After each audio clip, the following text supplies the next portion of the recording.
So, good morning, everyone.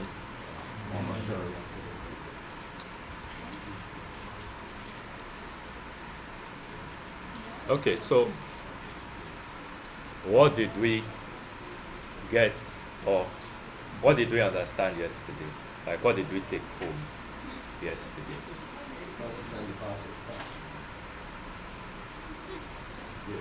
Okay, What did you take home? yes, what did we take home?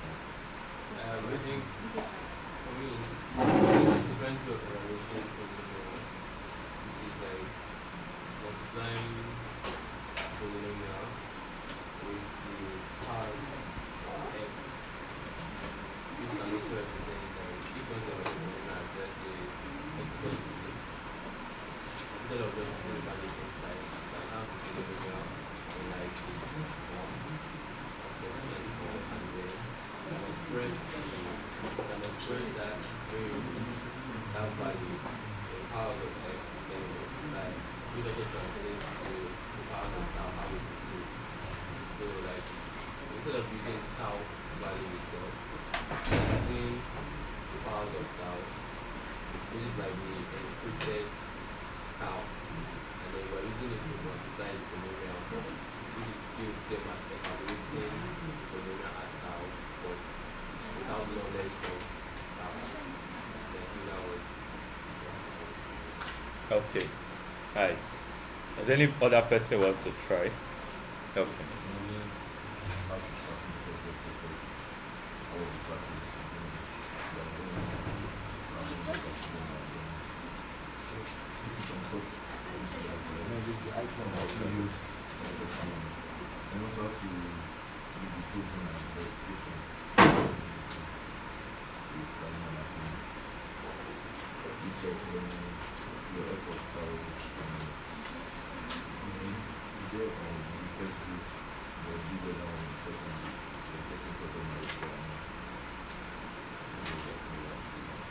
Okay. So basically, the how proving and verification works, right? Okay. So, any other person? Any other person? Okay. So if there's no other person, then we'll go into what we have for today. Right. like that I didn't really scare especially like that part where you're saying you have to make two analytic components and you're using G2, you're using just one. I think out of all the you said the other for G1 you're going to do the powers of tau, and then for G2 you're only using a specific one and you're using a particular result. I didn't really get. And then you now use that to now justify that tau minus A is looking over. Okay. Okay. So let's start by defining our KZG formula, right? It's not KZG formula. It's just me that's calling it's just me that's calling it that way. You get, so that all of us can read together. Okay. So let's define it. What is it? F of tau Uh huh. minus B Yeah. Mm-hmm. tau. Yeah. Times one. Sure. Let's. Okay. Let me put the times one, right? It's equal to Tau minus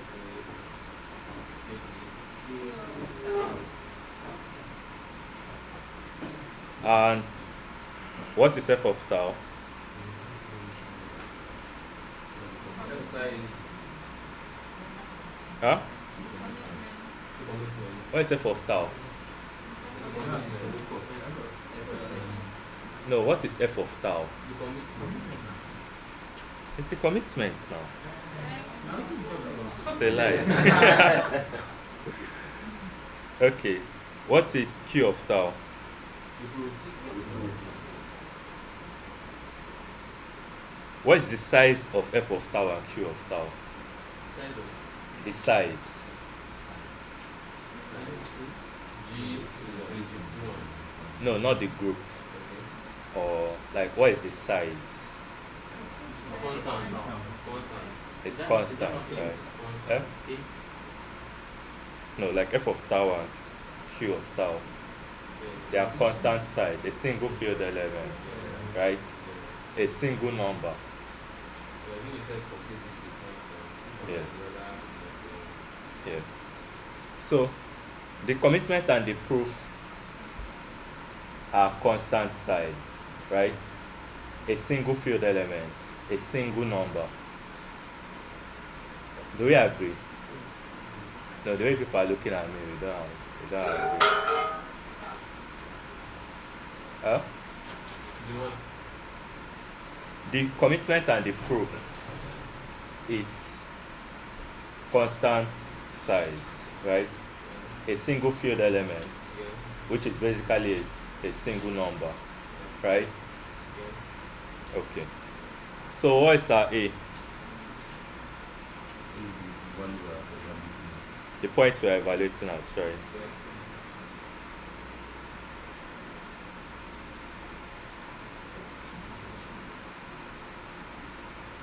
And what's our V? The evaluation as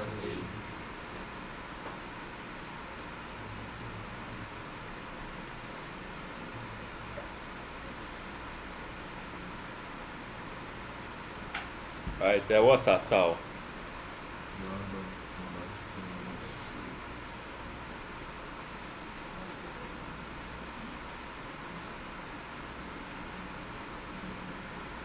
Okay.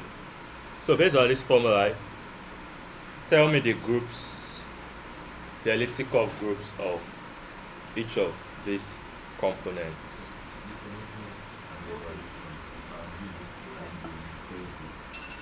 From G1, right? G2, G2, G1, right? Well, yeah, it can be anyhow.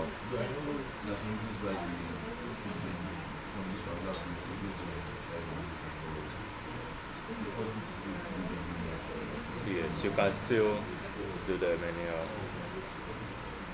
So you can decide to use G2 for your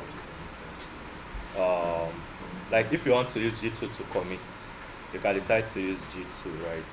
If you want to use G1 to commit, you can decide to use G1.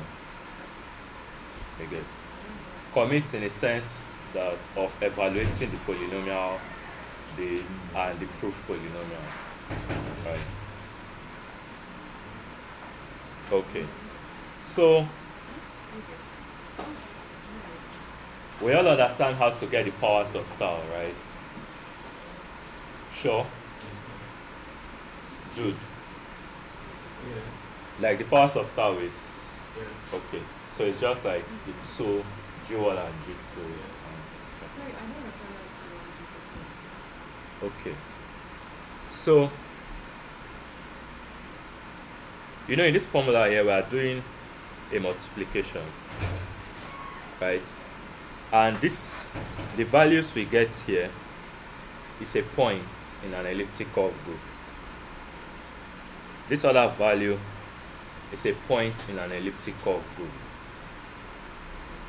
right? And the only way we can multiply 2 points, 2 elliptic curve points, is by using bilinear pairing, right? And bilinear pairing is a mapping from 2 groups to a target group, right? So that's why we have G1 and G2.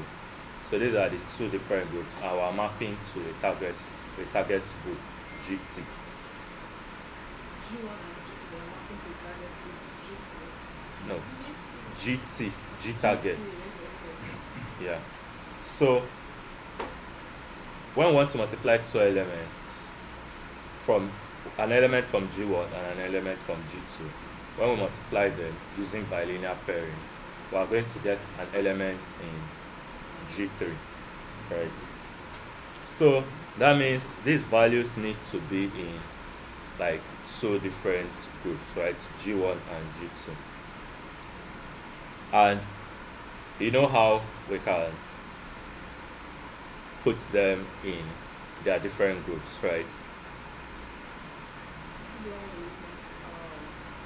Of the generator, right? So for G1, if we raise this guy to the power of the generator of G1, we're basically putting him in the G1 group. When we raise this guy to when we raise the generator of G2 to the power of this guy, we're basically putting him in the G2 group, right? And when we get those two group points, we can use bilinear pairing to multiply them. Same thing with this other guy, right? My question is not like, why is this G1 instead of G2 G1? You can decide to do it anyhow, right? But the way you decide to do it is going to, it won't necessarily affect the protocol, but that's what I was trying to explain yesterday, right? The arithmetic will still be the same, you get, but what you're supposed to do may now change a little. Yeah, like they are always going to be equal to each other, right? Even if you decide to switch out this guy, G1, G2, right? So if you decide to do it like this, it's still going to be equal, right? But the thing now is that this tau is a single point. If you do it this way, then it's expected that you keep track of all the powers of tau in both G1 and G2. I don't know if it makes sense. If you do it this way, then it's expected that you keep track of all the powers of tau in both G1 and G2. Because this Q here is a polynomial, right? And to evaluate this polynomial at tau, you need to do a dot product of the coefficients and the powers of tau, right? And since this is G2, you'll be doing a dot product of the coefficients of this Q polynomial and the powers of tau in G2. So you need all the powers of tau in G2,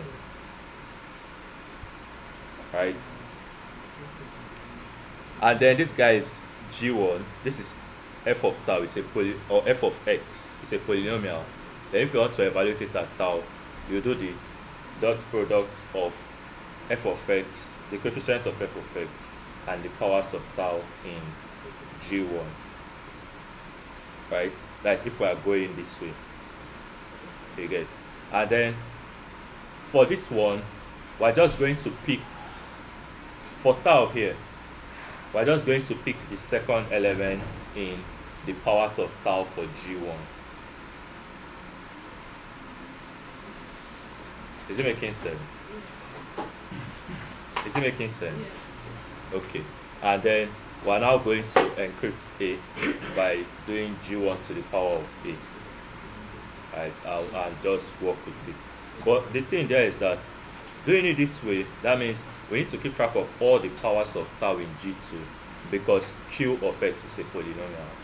And we also need to keep track of all the powers of tau in G1 because f of x is a polynomial. But in G2, you're not keeping track of any power of tau. In G2, no, you're keeping track of all. So that's because of this arrangement. Yeah, that is because of this arrangement. Yeah.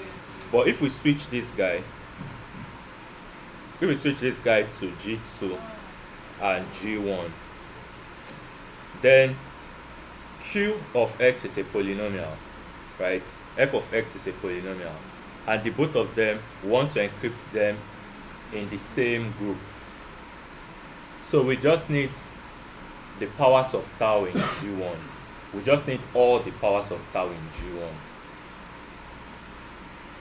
Then for For G2, going to powers of tau. Yes, for G2 we don't need all the powers of tau. Is it because tau minus a is a single value? Yes, it's because tau minus a is a single value. But if we switch it, then we'll need all the powers of tau in G2. Is it making sense? Are we sure? You guys don't look like it's not. Okay, so maybe let's do something.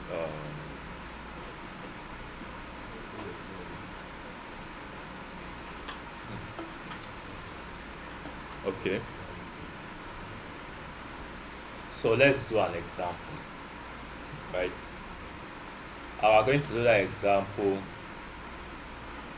just the way it's supposed to be.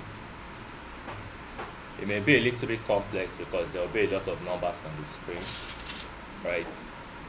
But it's not going to be complex, I'm kidding. So let's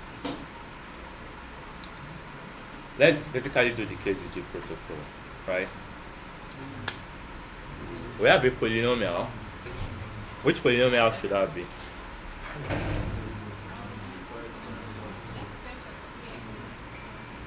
You guys are falling in love with this polynomial. X squared plus 2. X squared plus 3x plus 2. This is a polynomial we want to commit to. Initially the prover is expected to commit to the polynomial, right? And in order to commit to the polynomial, the prover needs the powers of tau. So let's do our process setup. Right. So I'm going to start the process setup, and I'm going to pick an x of 3. Right? And then I'm going to yes, from one person. We're just going to do for 2 people. Right? So this polynomial is a polynomial of degree 2. Right? If I want to write it in coefficient form, it's going to be right? Yeah. Okay. So I pick my own x, and then I'm going to encrypt it. Right? I'm going to be using G1 as I'm going to encrypt it in G1. I'll be using G1 as the group I want to work with. So that will be G1, right, to the 3 to the 0, right? G1 to the 3 to the 1, G1 to the 3 to the 2.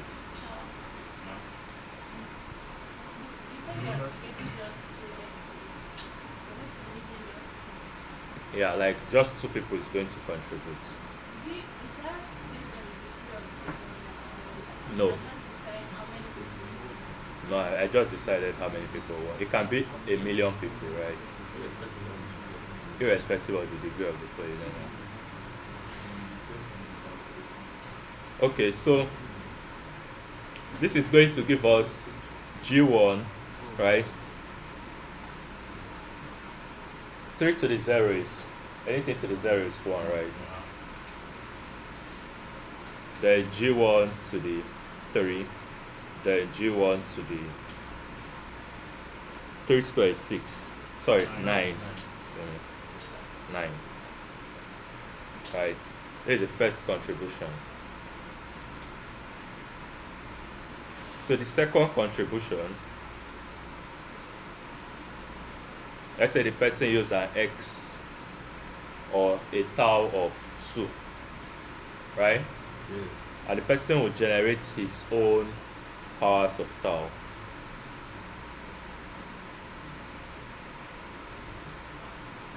The person will generate his own powers of tau, which will be 2 to the 0, 2 to the 1, and 2 to the 2, right? Yeah. Which is 1, 2, 4, right? In order for the person to contribute, the person needs to do a dot product of the both of them, my contribution and his own, right? It's the second person that starts that The second person, like the first person just uses his own x, yes. So the second person, these values now are encrypted, right? Yes. Yeah, it does a dot product. So doing a dot product of these two guys, what are we going to get? This is 1, 2, huh? This and this. So after the first person contribute, okay. I thought this was supposed to be Q is 2 Yeah. So it's still the same thing, right? But this person, he knows his own x. If he should encrypt his own x in G1 and then try to do the multiplication, that would now mean he wants to do bilinear pairing. You get? So this guy, what you're trying to say is, let's say him doing G1, G2, like G1 of 1, G1 of 2, and G1 of 4, right? But if we want to multiply these two guys, it will require bilinear pairing, right?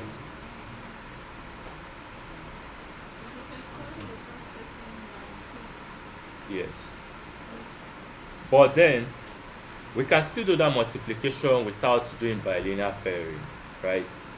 Because we know that G to the A all times B is G to the AB, right?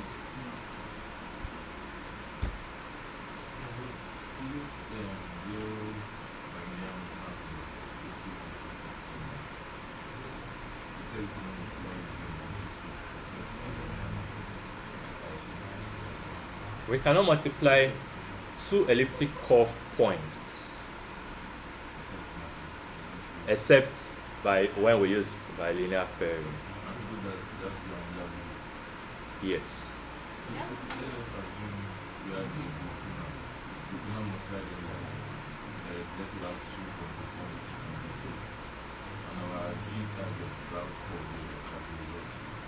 That means the result will now need to be in the target group when we do the multiplication. Huh?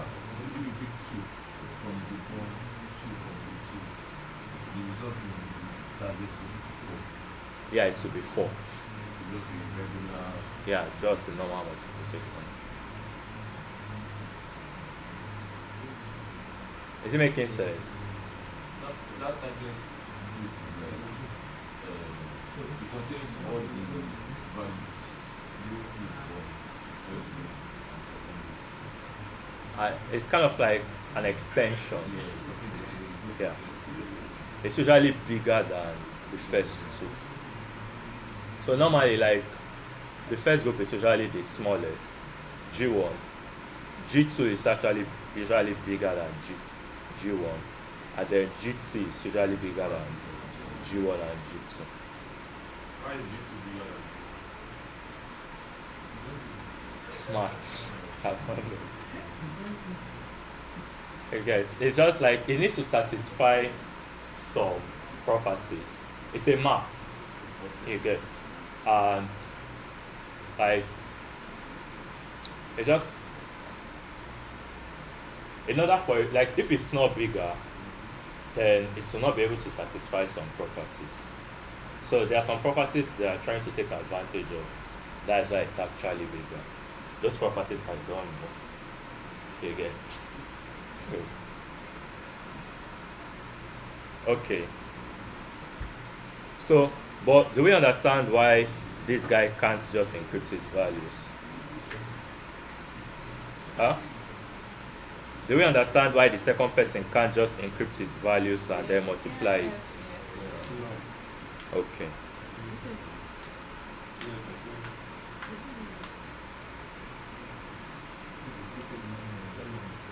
Okay, so since we know this, I don't understand. sorry, Why would you say why When the second user shouldn't take it. why the second user shouldn't encrypt? Because these are points on the G1 calls. You agree? And this person just generated his powers of X, which are scalar values. They are not points, right? And since they are not points, if this person should encrypt his values in G1 to get G1 to the 1, G1 to the 2, G1 to the 4. This will now mean that we have 2 points to multiply. This point and this point. And we cannot do multiplication on elliptical groups. The only way we can do multiplication is by doing a bilinear pairing. And when we do a bilinear pairing, it's going to give us an element in another group. That is, the result of just these two guys will give us like maybe GT to the, that would be GT to the 1, GT to the 3 times 2, that's 6, and GT to the 9 times 4, that's 36 times. You get? And let's say if another person now wants to come and contribute again, and if the person encrypts the person's value, we are now going to, like, this will blow up crazily, because this GT group is a very big group. So how does the second person know he's not supposed to encrypt? Is it like a law that's No, it's normal. Yeah, because what we are doing is we are working with this law, right? Okay. So this second person takes the first person's powers of tau, right? Which is G1 to the 1, G1 to the 3, and G1 to the 9, right? And it does a Hadamard product. Hadamard, not a dot product. Like Hadamard product are using element-wise products, but we are not summing, right? Hadamard. Is it Hadamard or Had? This English is hard. Well, what I call it is Hadamard.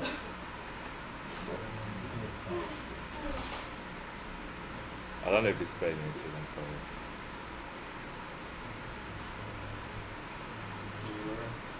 That's right. Okay. So when we do that, we are going to get G1 to the 1 to the 1, right? G1 to the 3 to the 2, and G1 to the 9 to the 4, right? Which is basically equal to G1 to the 1, G1 to the 6, and G1 to the 36, right? 9 times 4, 36, right? 1 times 1, 3 times 2, 6.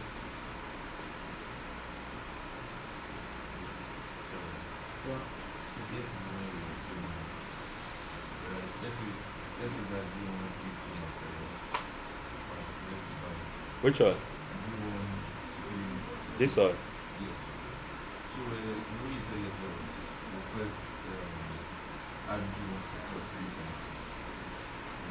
Who first?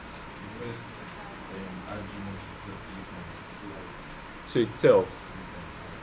Yeah, that is when you're thinking about it in the Cartesian coordinates, right?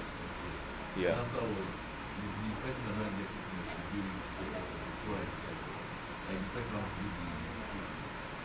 that sense is just not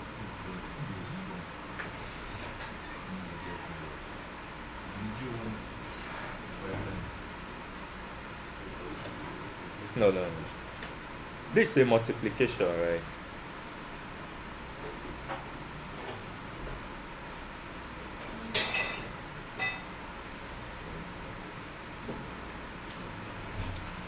So just think about it in terms of the generator.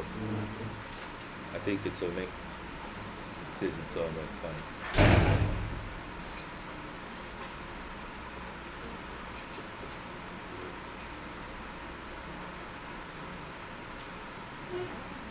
Is it making sense? This kind of same based on the result to when we try to update for the second person. For the second person. Sorry, which one? So you know when the first after the first computer, this is only computer and the second one also the second one not completing because the one that's a couple.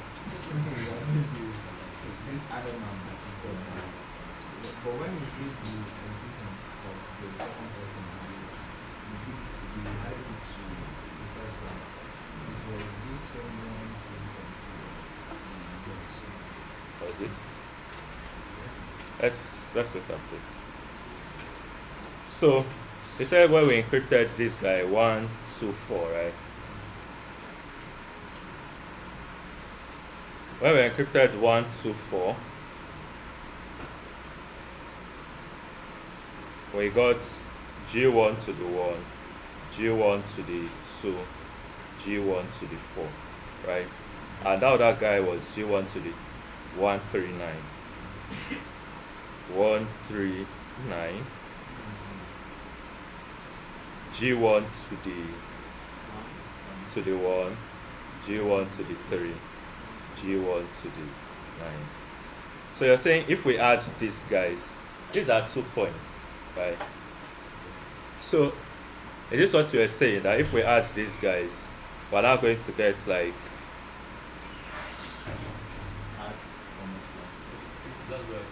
that's what you thought, right? But it's clear now, right? But that will be giving us like G1 to the 2, G1 to the 5.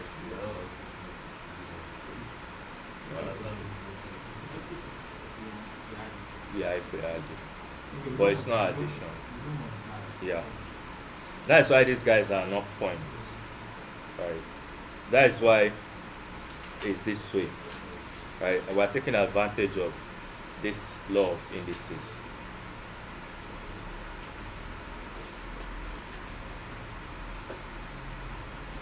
Does it make any sense? well, you multiply this one. This one? Yes. Yes, we multiplied it. Only adding the No, like these ones are points. So you can't multiply points. It has to be bilinear pairing. Right. If I thought you want to do anything on this point, it's addition. Right. And if you add it, it will give you G1 to the 2, G1 to the 5, and G1 to the, what's that? 13, right? Which is wrong.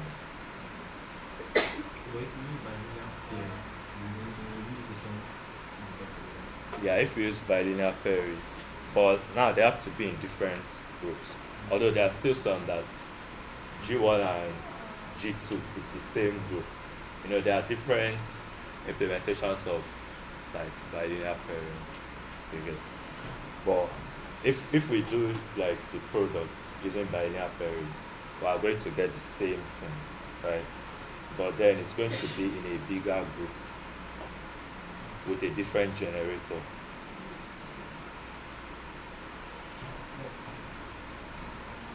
Sorry. Okay, so like, what are where and where are we using the so here now we are doing No, this is wrong, right? yes, it's wrong. But in the course of explanation, you showed us that one where we do where we do like G response. This one. No, we have this one is when you want to generate your when you're doing your setup now. So as people bring their own powers of down, you multiply with the previous one. So you do this. But there was a place where you do like it's supposed to be plus of the Of all the encrypted values. yes. So Yeah. at what point do we do that? So, like for now, we're still getting the powers of that. It's when we want to evaluate That will do that one. that we'll do that one. Okay. Because when we do that one, we're now going to get a constant value. But for now, we are still trying to get our powers so that we can now evaluate the polynomial. Okay. Okay, for that one it's just multiplying like as we have G1, we have as we have G raised power 1, we have G raised power 6, we have G raised power 6, just multiplying them like that. Then in that case now since they have the same basis, you add their powers. It will now give you G raised power 1 power. Yeah. Okay.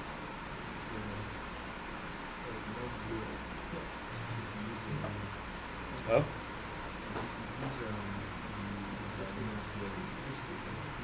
If it is bilinear pairing. I don't know.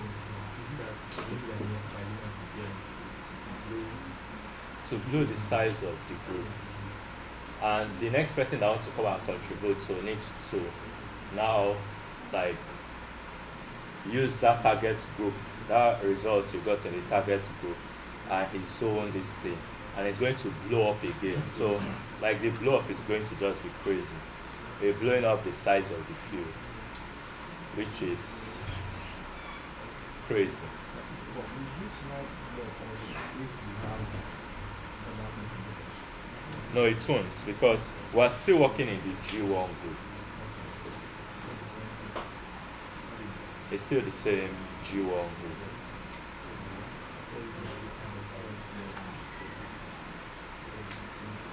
Okay. Oh, that's it. We have to ask a question. The target group. So the target group is defined by the implementation, basically. Like, based on the G1 and G2. That's what they used to determine the target group. So, the people that know much about that is like people that actually implement, like if you want to implement a bilinear pairing library, something like that, then you need to now go into like proving, you need to prove that when you take an element and you're going to pick two groups and a target group, and then you need to prove that it satisfies all the properties of a group, basically. Okay, so that's like core math stuff. So, okay, just to have one of this thing, but I think when you get to the end of the Okay, the contribution. This is basically our last contribution, right? and but you have no like validated. No, okay, no, that is the commitment now. Yeah, that part. Okay.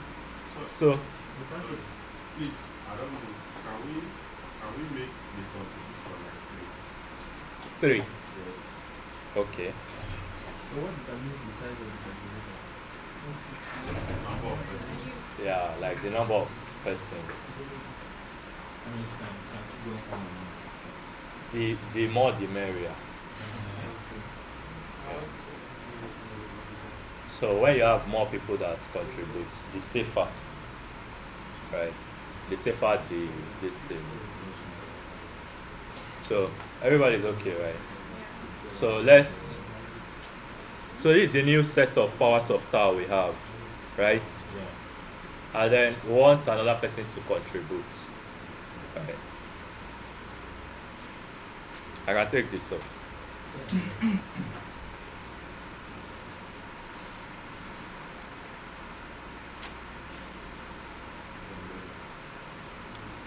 Okay, so what should be the 5. 5? You're ready to contact. You already, Abi? No.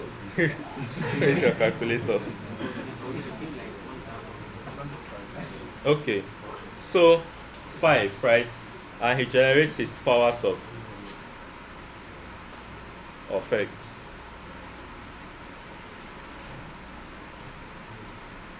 Right? Which is 1, 5, 25. And then he takes the contribution of those other 2 people. Right?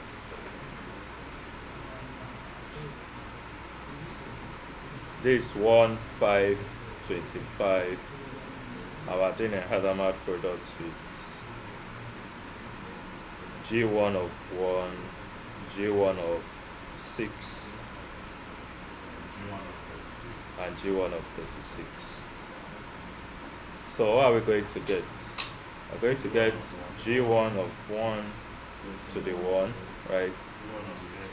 G1 of 6 to the 5, and G1 of 36 to the 25, right? So that will give us G1, G30, and G, oh, that's 900.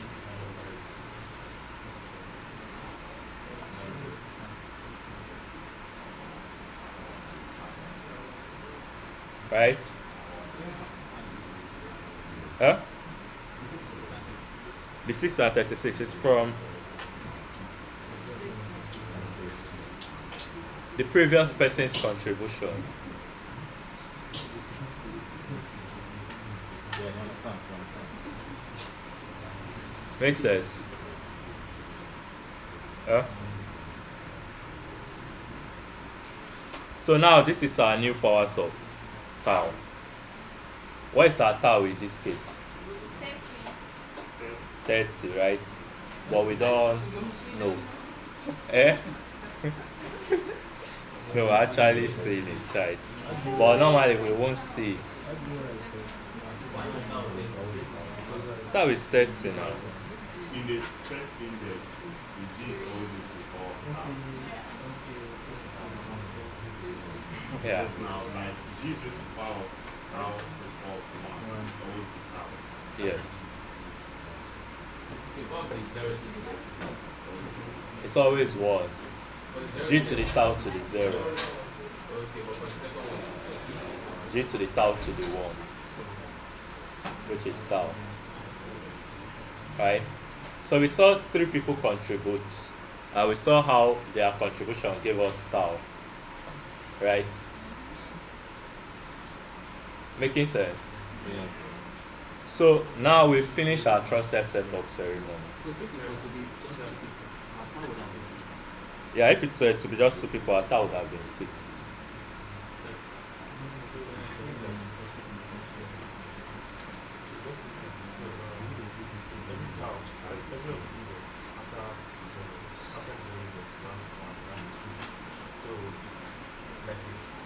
Yeah, it's a square. That's why they call it the powers of tau.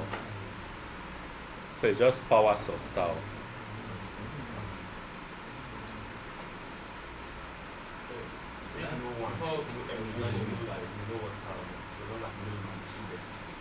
Huh?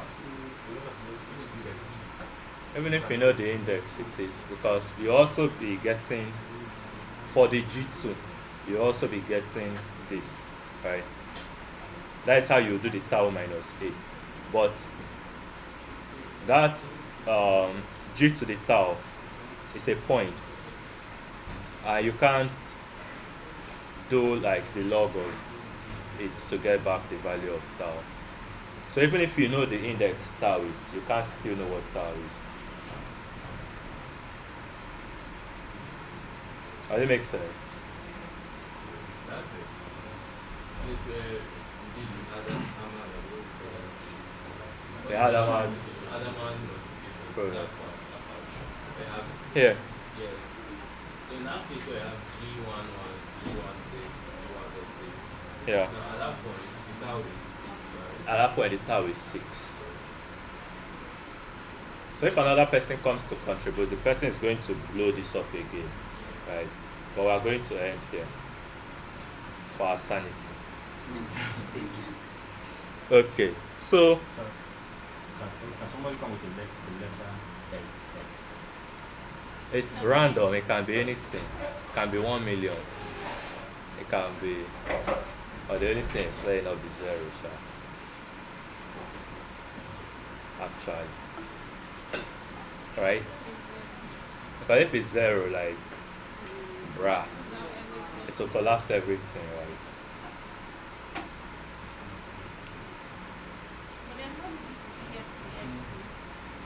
It's random. Like, you can decide to take your name and hash it and use it as your own town.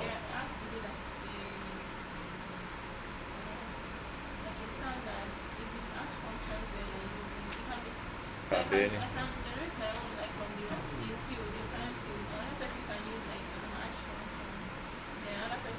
If the person uses a hash function, the person needs to still bring it into the field, right? So that we can. Yeah. Okay, yes, there's a field we are working with. Yes. Okay. So, are we okay up to this point? Must they all be integer Huh? or field elements? No, I'm always working with field elements. We're always working with field elements.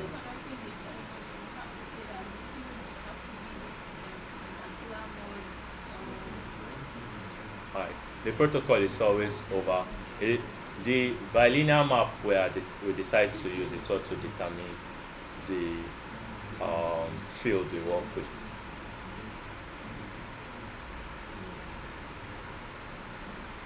Because that is what will determine our G1 and our G2 and our G2, right? Our G1 has its own group, G2 has its own group. So of us, we're okay up to this point, right? Okay, so we have our powers of tau, right? The next thing will be to commit to the polynomial.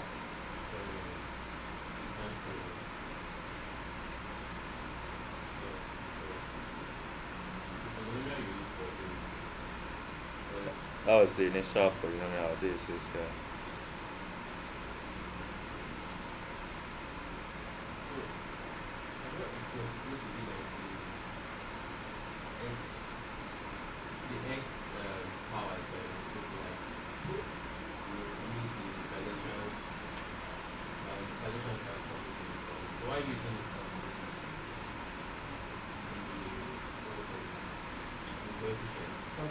No, this is the polynomial, right?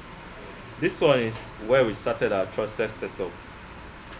The first contribution here. X equal to 3. Yes. Yes. Yes.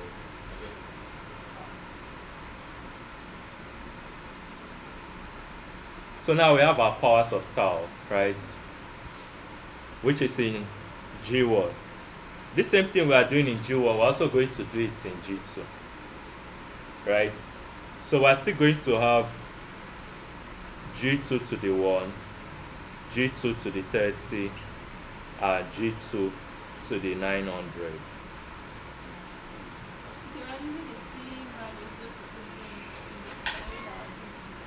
Yes.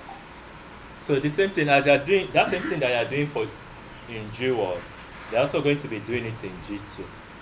But if you remember, what I said is that they don't need to be doing everything, right? But let's just continue to eventually make sense why they don't need to do everything. Like, why we are going this route is just to make people understand why this switching, right? G2, G1, and the implications on the protocol, right?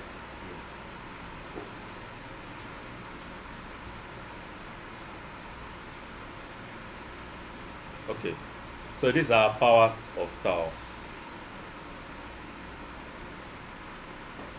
Right. So now the prover wants to commit to the polynomial.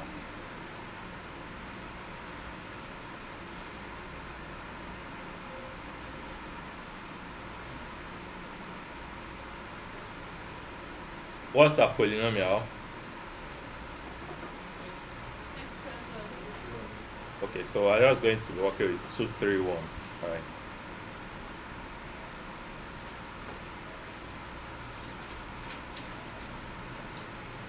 Right? And now to commit to it, we evaluate it at tau. We don't know what tau is, right? But we have our powers of tau. So we do a dot product.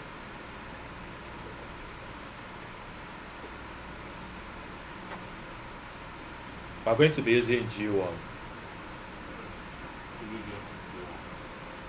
It's a polynomial. This is or 2 plus 3x plus x squared.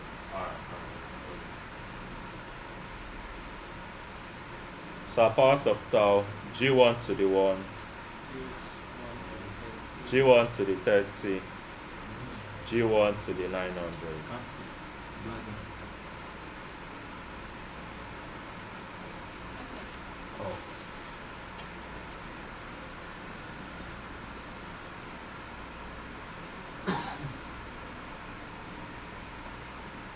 Okay, so this will give us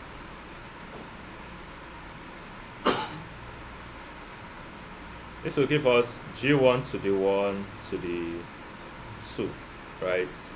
G1 to the 30 to the 3, and G1 to the 900 to the 1, right? Which is basically G1 to the 2,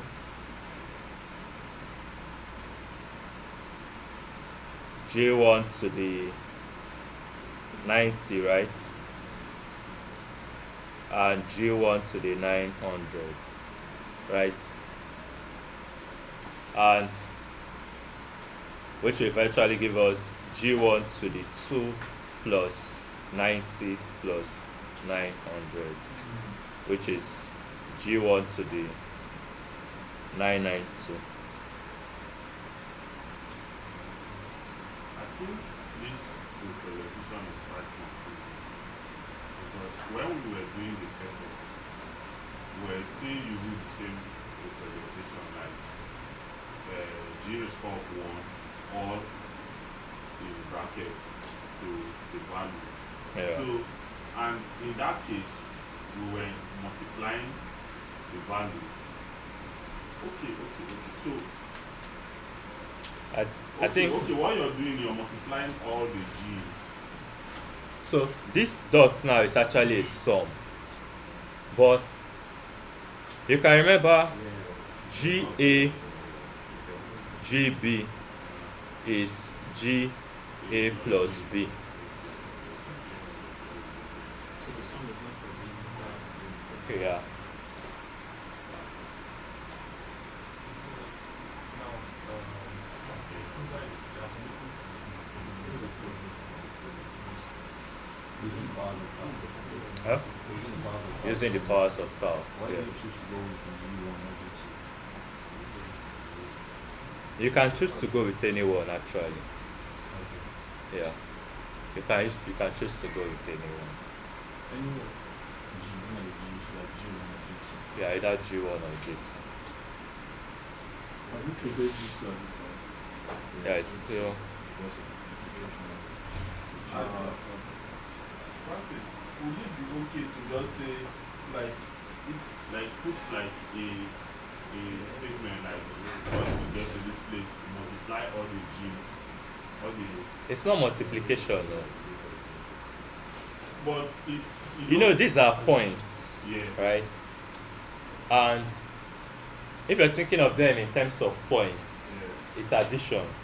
But if you're thinking of them in terms of the generator, it's multiplication. multiplication. So thinking of them in terms of generator, you know, normal algebra when you multiply, if they have equal bins and you're multiplying them, you just add the power. You just add the powers. So that's what I'm saying. Yes, that's exactly what it is.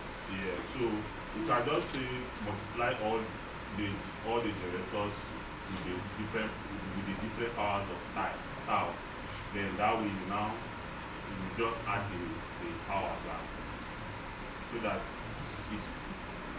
Because So I doesn't confuse. yeah, it doesn't confuse. But just getting there, like You know, the both of them, like here is multiplication, right? We're multiplying a point with a scalar, which is adding that point to itself, the scalar number of times. Right?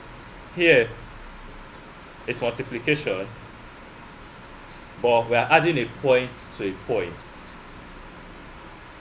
Right? This multiplication here is in terms of the I generator. can't see where you are. Like, Oh, sorry. okay. So this multiplication here is in terms of the generator. But we're working with points, which is just an addition of those points. I think it can be confusing. Does it make sense? So our commitment is 992, right? Let's actually check if the evaluation of the polynomial, or should we trust? Let's check, right? So 2 plus 3, 30 plus 30 square, right? So that's 2 plus 90 plus 900, right? Which is basically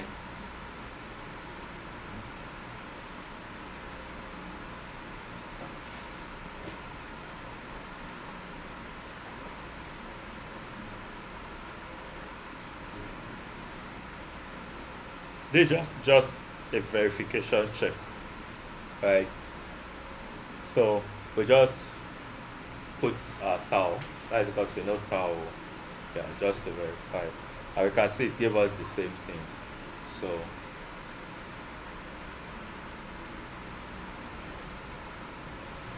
So the prover sends the commitment, which is this point in G1, to the verifier as a commitment to the polynomial.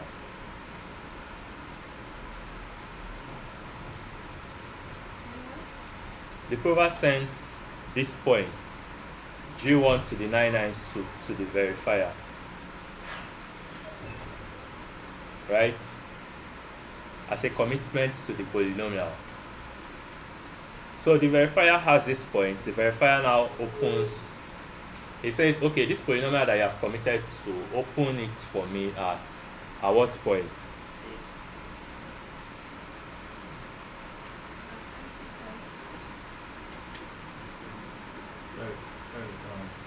Yeah. Can I see that? Okay, sorry, I'm coming.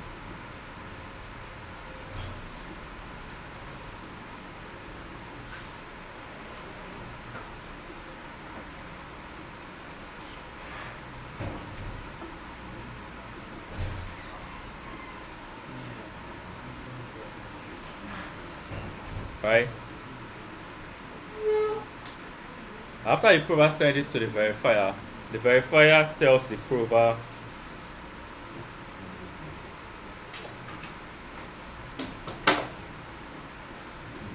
to open the polynomial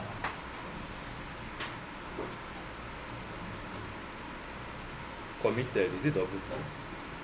Yes. Is it? It is. Just trust me.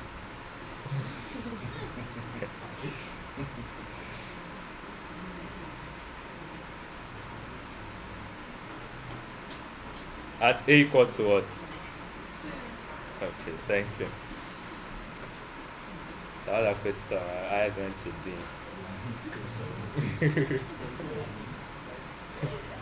Okay.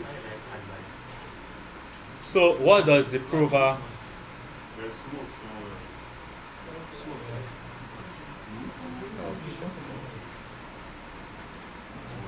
there. It's from outside. Serious. Let me verify. Let me verify. Let me verify you.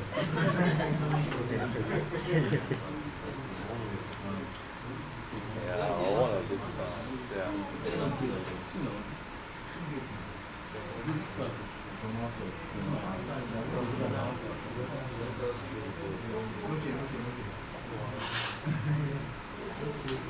Okay, so what is the prover expected to do? The prover knows the polynomial, right?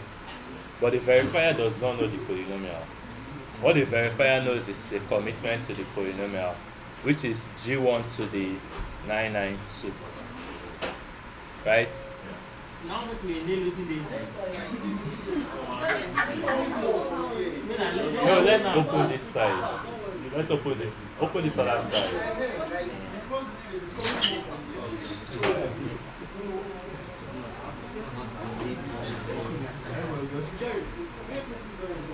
No, you can close that one. You can close that one. Just open this side. Because it's still coming from that side.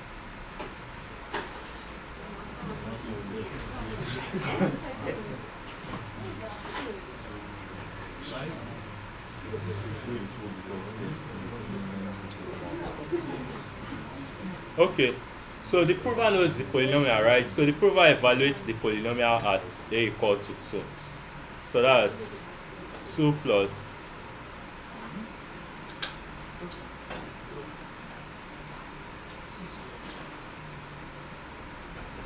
which is 2 plus 6 plus 4, which is 12, right? So now the prover has evaluated the polynomial at the point the verifier said it should open.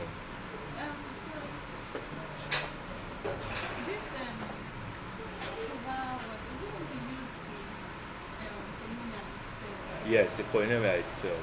He knows the polynomial, right? So it's meant to work with the polynomial. So he have gotten 12. He also needs to generate a proof that 12 is actually the evaluation of the polynomial at a, at 2. How does he get that proof? He knows the polynomial, right? And he knows 12. So what does he do?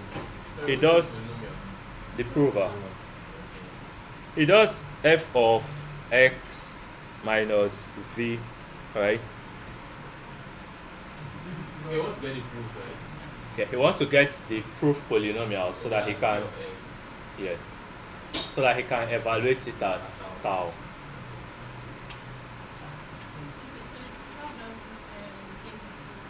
Yes, in order to get q of x minus 2, right?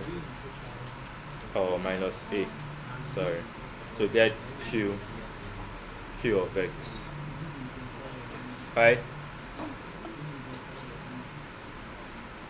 So that's 2 plus 3x plus x squared minus 12 over x minus 2. So that's x squared plus 3x, that's minus 10, right? Over x minus 2.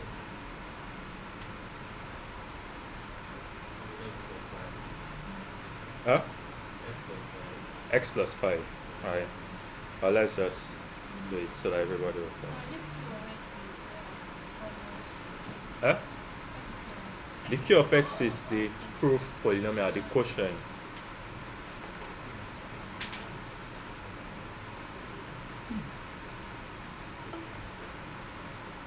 Right?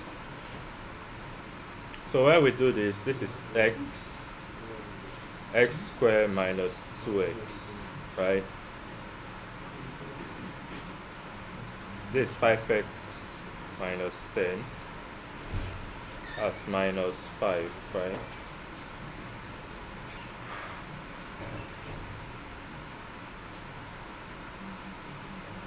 Plus 5.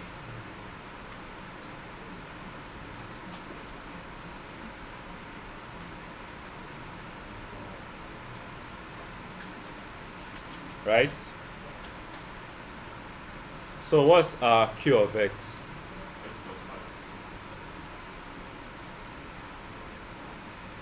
Our q of x is x plus 5. And working with So which is basically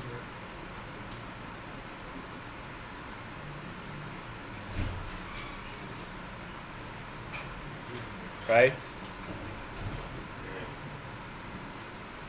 x plus 5 comma 1 comma 0, right? Is all of us following? Huh? That's x plus 5. 5 is the constant. This x to the 1, this x to the 0.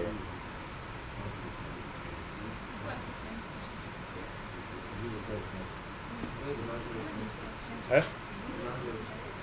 Yeah, 0 is because there's no power for x squared. There's no x squared here. Right? So this x plus 5 is the polynomial. Yeah, x plus 5 is the quotient polynomial. And that's what the prover wants to evaluate at tau to get the proof. How do you get 5 1 0? That's x plus 5. Okay, like the x plus 0. Yes. So what's the prover sense you refer to? Yeah, g1 to the 992. That's like the f of tau. That's f of tau, yes. So I have to send that one first. Yes, you have to send out. You have to commit to the polynomial first.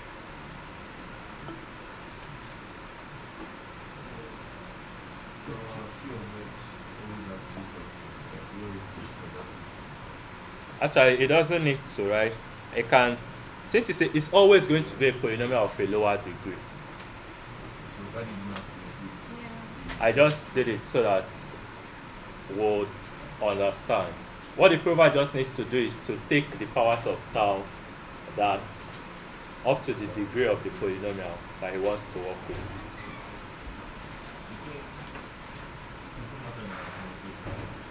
Yeah, in the implementation, you can just take, but why put the 0 when you can just take the,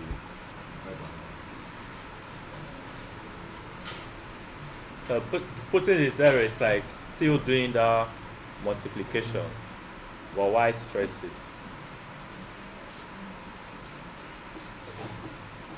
So we don't need to do it. We actually don't need the 0, but I'll put it. Just so that we can process it easily.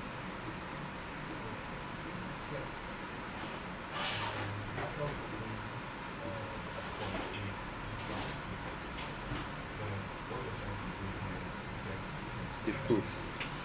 In order to get the proof, we need to get the quotient polynomial. And we're now going to evaluate that quotient polynomial at tau to get the proof. Right? So, if we used, okay, well, we're going to see it actually, why I switched this stuff. This is the point we are, right? This is the point we are. We want to generate the proof. Right? Okay. So, since we want to generate the proof, we are going to see how generating the proof with G1 and generating the proof with G2. We are going to see how it's going to affect the protocol.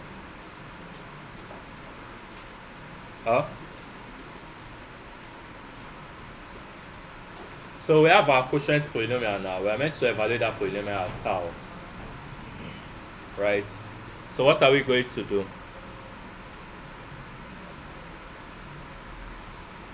This is 5, 1, 0. Let's say Q in G1. Right? We're also going to do Q of tau in G2.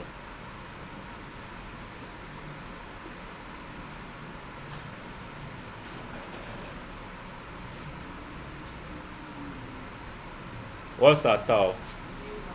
G1 to the 1, G1 to the 30, right? Yeah. And G1 to the 900. And in G2, what's our tau? Huh?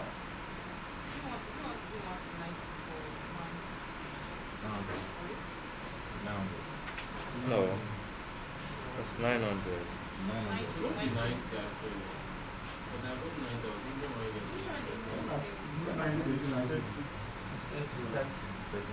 It's 30 now. like 30, G1, 30.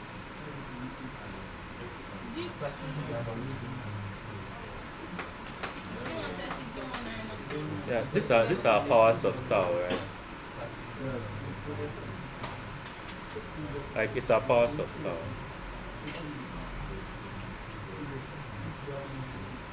Okay, G2 to the 1, G2 to the 30, G2 to the 900.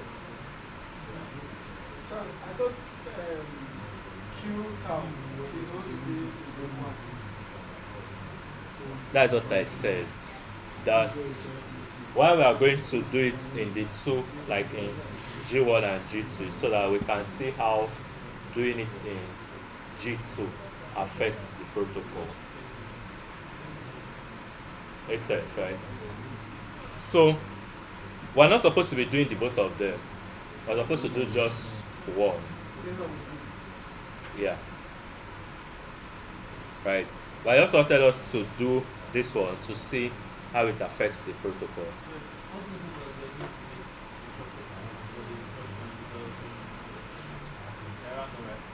Which are the? Yes, they are random. Yes. Any number? Yeah. It's possible. Yeah, it doesn't matter.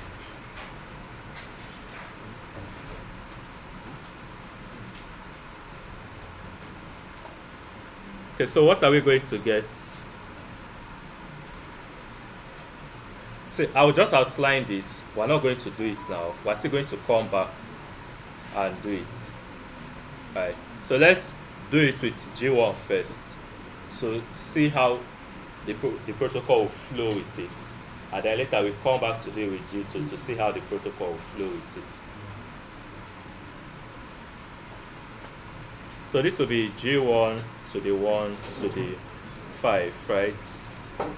G1 to the 30 to the 1 and G1 to the 900 to the 0, which will give us G1 to the 5, G1 to the 30 and G1 to the 0.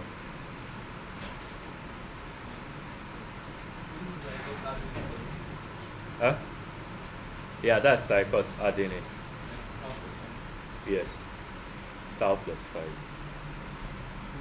So this is G1 to the 5 plus 30, which is G1 to the 35.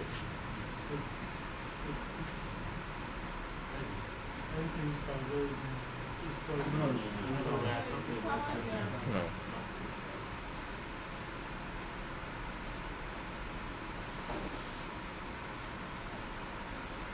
Okay, so this, okay.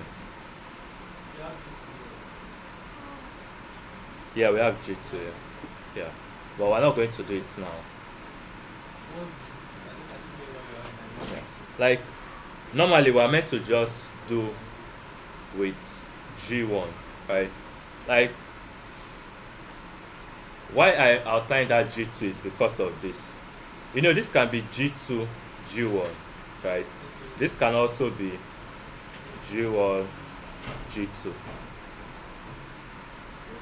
Right. So if it's this way we intend to prove our protocol, then we need to actually evaluate the quotient polynomial with tau in G2. Yeah, we're not done for this yet. So what we are doing now is, what we are working with now is, sorry.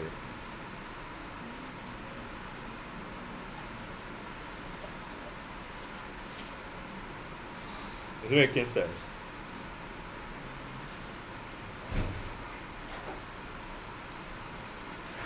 Sure. So basically, we can see that we've been working with only G1 since, right? It was G1 we used to evaluate this polynomial, right? F of, to get the commitment. It was also G1 we used to evaluate Q of X, which is a quotient polynomial, right? So we've just been working with G1. We basically needed all the powers of tau in G1 to be able to do that, right? To evaluate these two polynomials, right?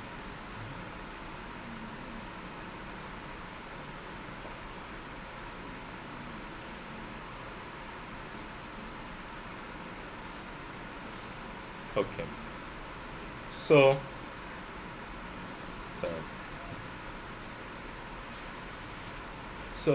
Israel, what you said that time was like this G to the 0, right? Which would be 1. But that would be times 1. You guys, which is still the same thing, right? I realized.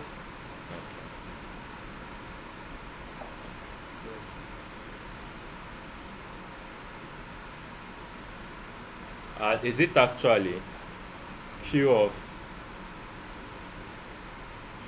tau, which is 30, right? X plus 5, which is 30 plus 5, which is 35, right? Huh? Yeah.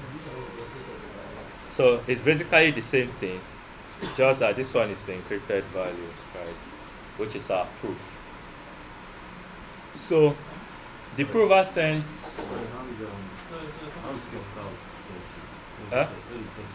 No, this is just verification, like just like we did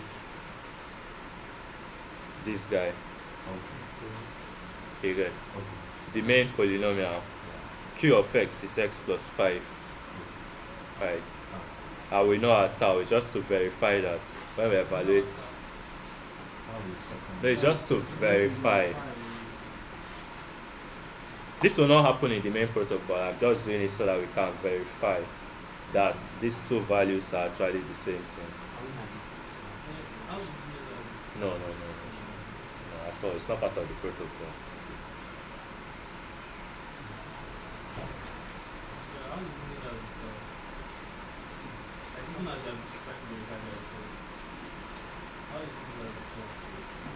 No, this is not the verifier's verification. No. I'm just doing so that we can see that Q of X evaluated at tau is actually still what we get when we do this normal process. Eh?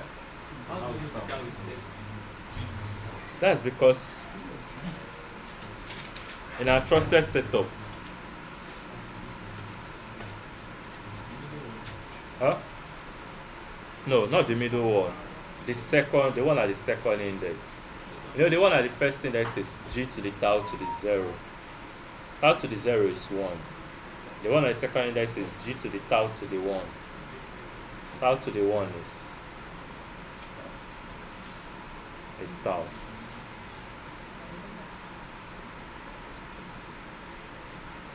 That makes sense. Okay.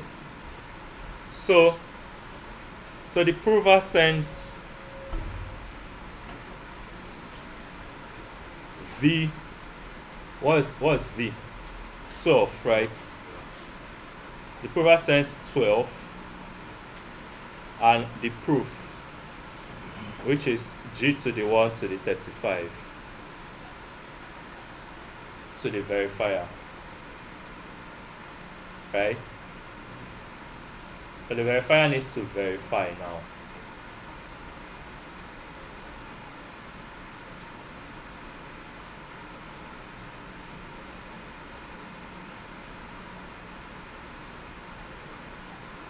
What's our formula again?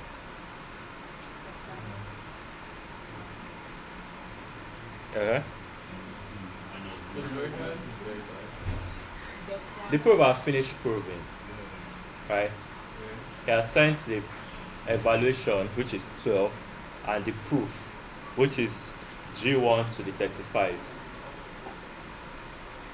He has sent it to the verifier. Okay. So what's our formula? F of tau minus v times 1 equals to tau minus a times q Tau minus A tau, right? And we have our F of tau, right, which is a commitment, right? What's our commitment? G1 to the 992, right? Our V, which is 12, we need to subtract it with our commitment, so we encrypt it in G1. So that's G1 to the 12, right? This our 1 is in G2, so that will be G2 to the 1, right? Our tau here, this guy here is in G2, right? So our tau will be G2 to the tau, right? This G2 to the tau, this is this guy, G2 to the tau, right? Yep.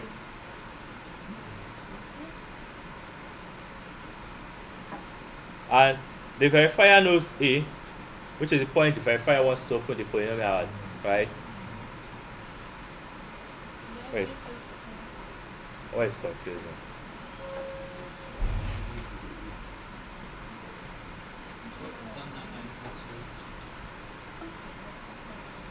Like, but you understand up to the point of the prover sending the proof and the evaluation. No, this is the commitment. F of tau. You can remember initially the prover committed, which is this. So he sends it to the verifier, so the verifier has the commitment.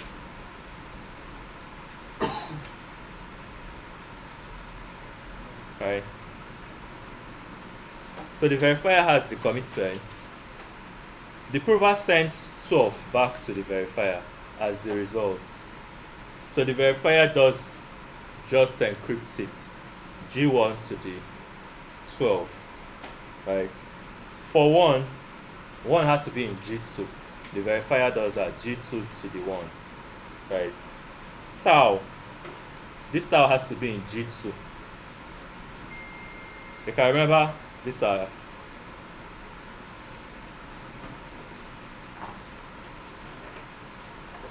right? So everything here has to be in G2, right? Is it making sense? Yeah. Sure. Yes. So A is the point that the verifier wanted to open at, so the verifier knows A, right? So the verifier does G2 to the A, or G2 to the minus A. Why minus A? Because, we are adding those 2 points in a group.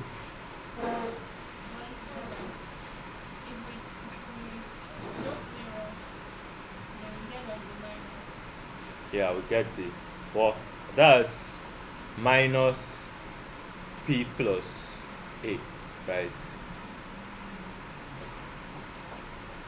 So when we mirror, we get P plus A, right? Because Sorry, P plus Q. Yeah, and then if you don't mirror, you said you have P minus Q. But if you mirror it on the other side of the curve, then you have Sorry. Q. That is minus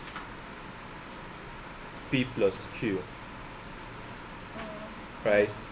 So minus P plus Q is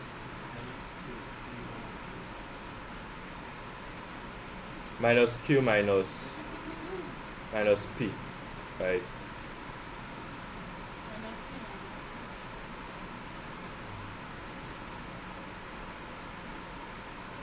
Yeah. Because when we mirror it, we are getting P plus Q. That we are sure, right? And when we have a point, if we mirror that point, we get the negation of that point.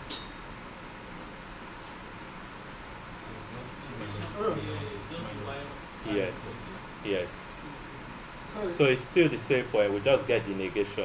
So if P plus Q was R, when we mirror it, we get minus R, right? Sorry. But Minus R, sorry. Minus R is minus minus P minus Q. Yeah, it's not P minus Q. But in this, when we have this f of tau minus, we have to run, Which one? when we have when we have G2, 1 to 2. How come we Oh. have minus?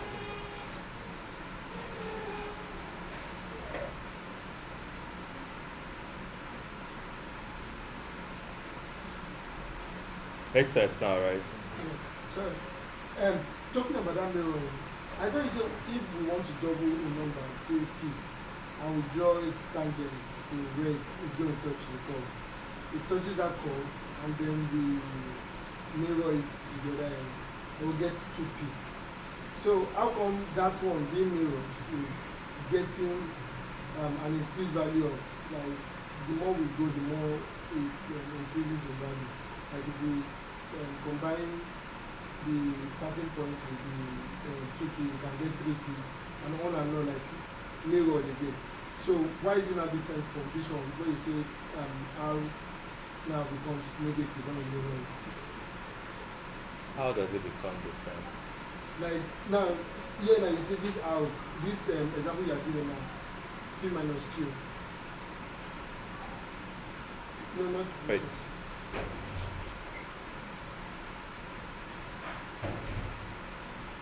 Right.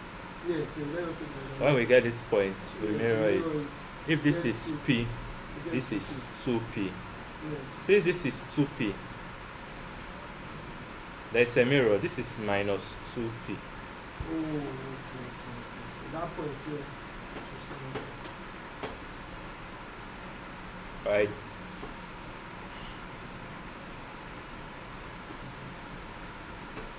Is it clear? Yeah. Is everybody with us? Is everybody with us? Yeah.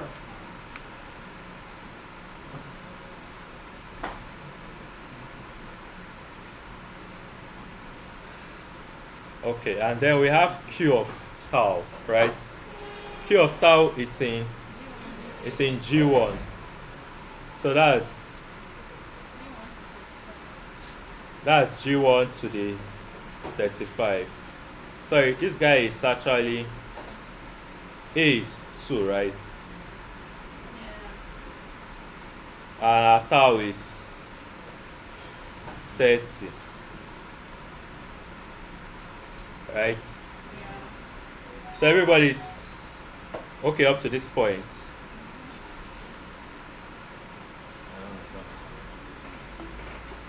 This minus 2. We are doing tau minus A, right? The initial A was 2. Yeah, because basically tau minus A is equal to tau plus minus A. Right? Tau state. Yeah, tau is 30. So, that's why we're looking at 2. When we cross minus 2. Makes sense, right? Yeah. Okay, so what do we do now? We subtract these guys, right? then multiply it with this guy, and it should be equal to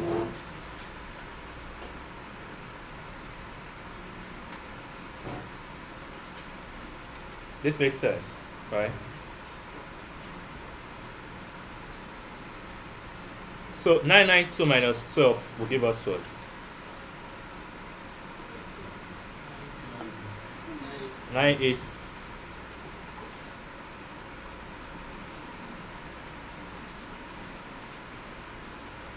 And this G2 to the 1. So we have a point in G1 and a point in G2. And it should be equal to 30 minus 2 is what? So it's 8.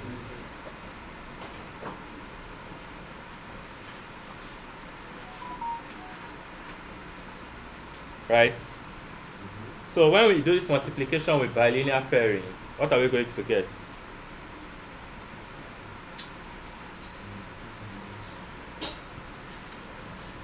GT to the 980, right? This is the target group.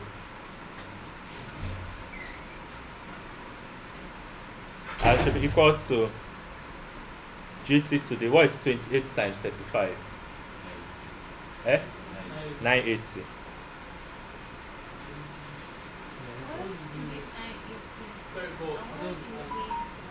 Huh? Why is it 980? It's multiplication using bilinear pairing. This is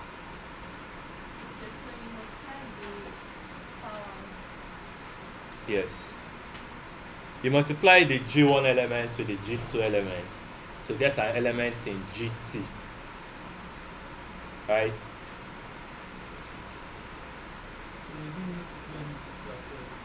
Eh? The G2. No. Wait, sorry, which of them? This G2. Yeah. Yeah, we didn't need to generate all the powers of tau in G2. The only thing we just needed was this guy. G2, tau in G2. That was the only thing we needed.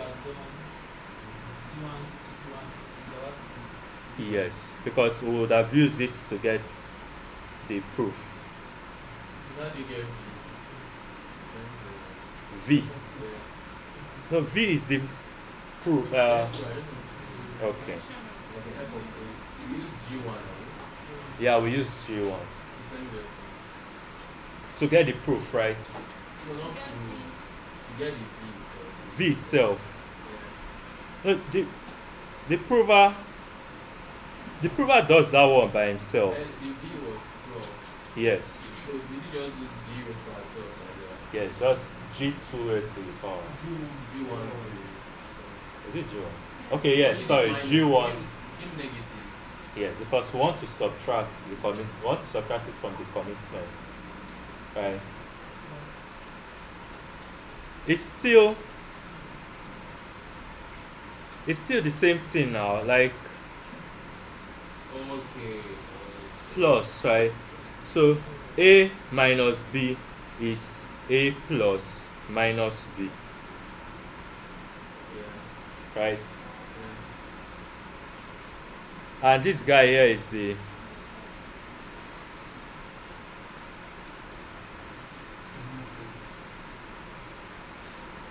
bilinear pairing.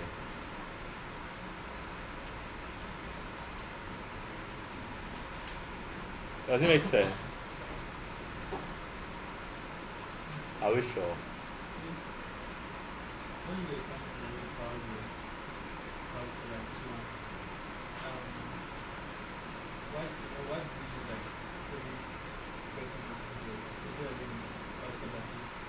No, we could, like, if we decided to do more, we'll be doing like maybe our tau might have been maybe 500. Like, we just wanted to work with small values since it's an example by hand. But it can be up to 1 million people actually. Huh? Yeah, it can be 3, but it's not, yeah, it won't be secure.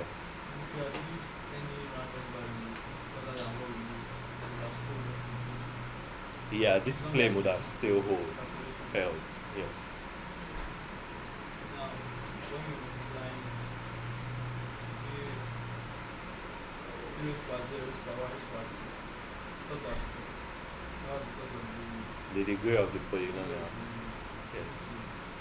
So, from 0 to 2. yes.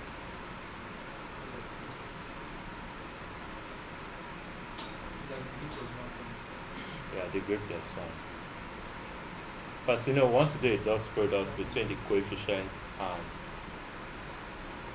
the powers of tau. Okay.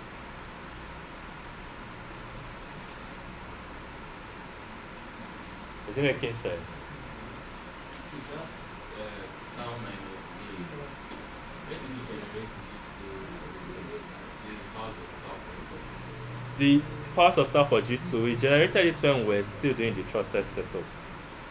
When we were doing the trusses setup, we were doing it for both G1 and G2. So is it still the same thing? It's the same thing. Just that maybe in point from To the difference. Yes. So these are just decided to choose 6. Huh? He picked 6. Who? The user that got it generated. Which user? 6 is from the second. It's after the second contribution. The first person contributed 3. Second person contributed 2. So the new contribution after that was 6. Then the third person came and contributed 5.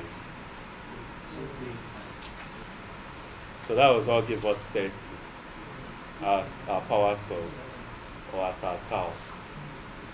So the V is given by the verifier of the No, A is given by the verifier. Then V is given to the verifier by the prover. That's actually the evaluation of the polynomial at A.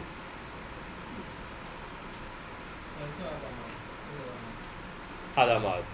Yeah, so it's basically just element-wise multiplication. So if it's a dot product, after doing the Hadamard, then you sum the results. Right.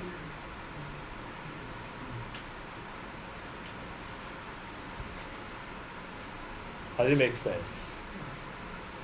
Do we still need to go over the example with G2? Or is it clear now why, if we had switched this guy to G1, G2, we will need to keep all the powers of tau in G2? Is that clear? Or it's not clear yet? Can you just go on over it, like without actually writing? And because that Q tau now is looking like the way you arranged it was looking similar for like 5 twos 510, is it 510 or 520? Then here also 510. And I was thinking it was going to give the same output. That was what I was thinking before we now went into continue with G1. The both of them will still give the same output. Oh, so that means it will give G35 at that point. Yeah, but it will be G2 to the 35. Yeah, G2 to 35. Yes. Oh, okay, the placement will now be different. Yes, the generator. The proof. If we had done it like that, this proof will be G2 to the 35. The arena was looking like it was going to end up being the same powers to G. and stuff like that. So, but Huh? If we had used G2, right, that means we'll need to keep all the powers of tau in G2. So let me take all this, guys.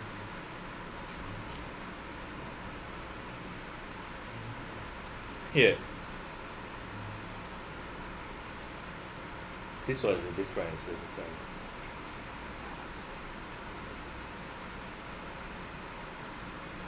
Because we had already committed to the polynomial with G1, right? So we have all the powers of tau in G1.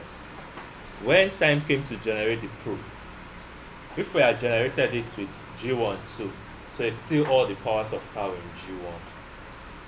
right? But if we decide to do it with G2, then we are basically going to need all the powers of tau in G2 in order to do this. Yes. So I thought you said G2 was actually being populated just as G1 is populated and stuff. So if all the powers of tau is in G1, then what powers are in G2? It's still the powers of tau.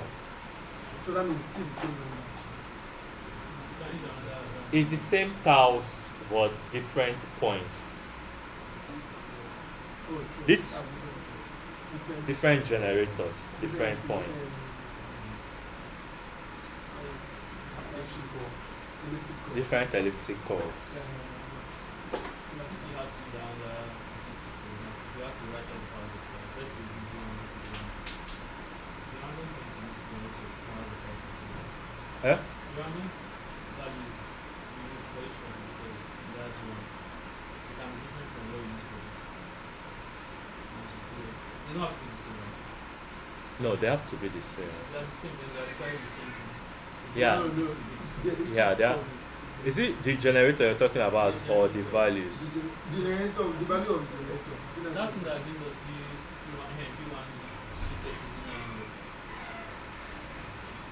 yeah. This one. Yeah, yes. We have to do for G2. We used to get the same, but for G2, G2, G2, Yeah, it will still be G21, G230, G2900. the same contributor. Yeah, it's the same That's contributor. the same. Yeah, it has to be the same. Uh, But since it's G2, the generator is different. So G1 of 30 is not equal to G2 of 30 because of the elliptical, because of this generator. So this is going to give an XY coordinate. The XY coordinate may be 8 and 15, right? But this guy's XY coordinates may be 204. But the two of them are still talking about the same tau, irrespective of their group. It's still tau.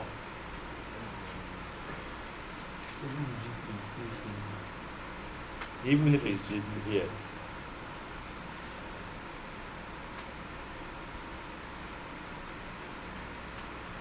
Does it make sense? Tau is the same number of times each generator. Yes, will be flipped. Yes, but it's different generators.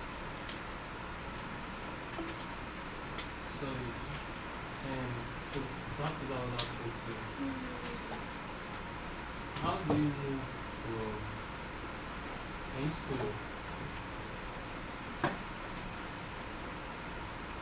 Fast.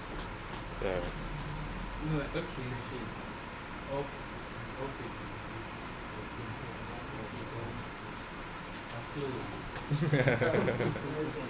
okay. Okay, yeah, that took those 2 years for the experience. Yeah. 9 years. Yeah. Okay. Now, how do you move from? What's this one? Wait, doesn't know. Where is that equation that shows the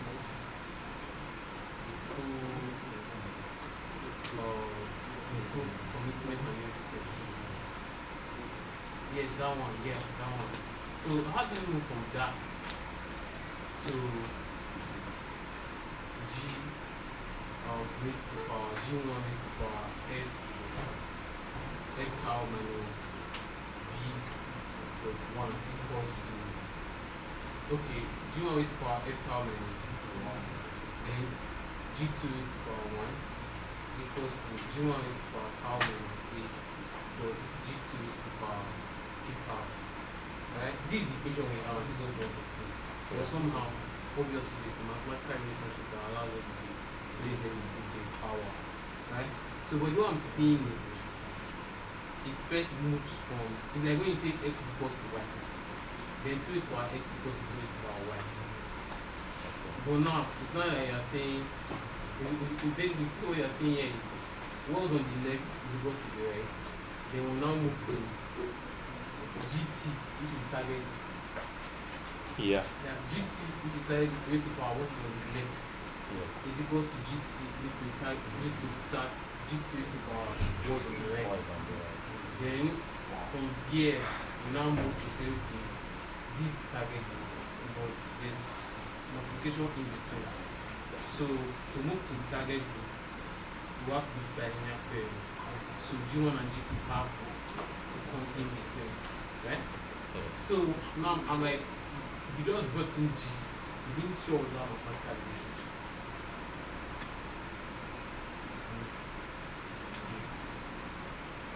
Thanks.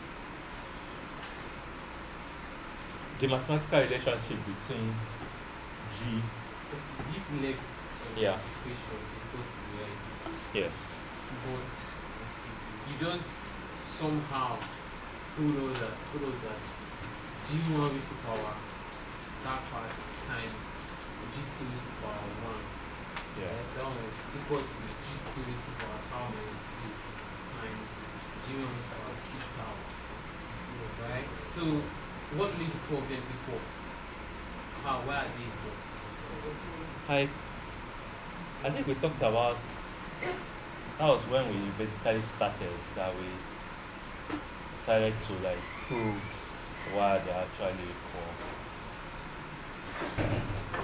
Okay, let me just rush over it again. Right. It's not like I kind of know why they are equal, Yeah. but you did not tell us. That's what I'm saying. Like Okay, like let's say for instance now, right? If you write 2x, just for instance, write 2x plus 3y 2x plus 3y. is equals to, let's say 4x plus b or whatever. Okay. So then what you now said was g2 is the power 2x Yeah. plus, Okay. like g1 is power 2x is equals to g1 is the power 4x plus g2 is the power b. Equals, right? So Yeah. what me I'm saying now is that you just give us this direct. Meanwhile, what you didn't tell us that it's meant to be something like gt raised to the power 2x plus 3y is equals to gt raised to the power 4x plus b. Then from there we now move to now say from there we now move to g2 and g1. Are you talking about the distribution of G1 and G2? But it's still the same thing, right?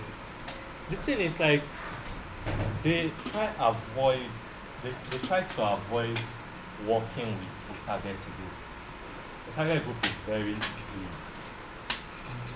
381 Thank you very much. 381 bits. Okay. So as much as possible they avoid actually getting that target group value. Okay, what you're trying to say is that maybe we get a value for here, right? GT to Okay, the let's go something. g2 is about 2x plus 3y Yeah, 2x plus 3y. is Right. equals to And then it should be equal to gt GT to the 4x plus b. Now this like we have moved from the initial equation to this, right? Then obviously it's now like okay, for gt you can't just do 2x plus 3y directly. It's not like we're going backwards. Okay. Back to gt. No, the idea is we're coming from this point to this point. We are not going backward. But to prove it is correct mathematically, we have to go backward. No. This is a check that proves it's correct.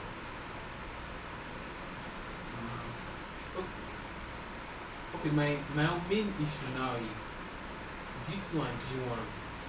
They can be any different groups. Yeah. But they have to satisfy that bilinear pairing. Yes. I think the main issue is trying to combat is the fact that what if someone just says, okay, for the first one I want to use G2, second one I want to use G1, third one I want to use G2, or I want to use G1 and not G2, and the fourth one I want to use G1. You know, like instead of having it arranged the way you just gave us. That's what I'm saying, bro. No, because that was the initial question. Was it someone here? I think it was she. That was the initial question she gave me now. Yeah, that was not what I'm saying. But like, does that one make sense? Like, No, why? yeah. Because if you switch it around, You get different You because of the elliptical. That one is yeah, but the final check will still be the same thing. yeah.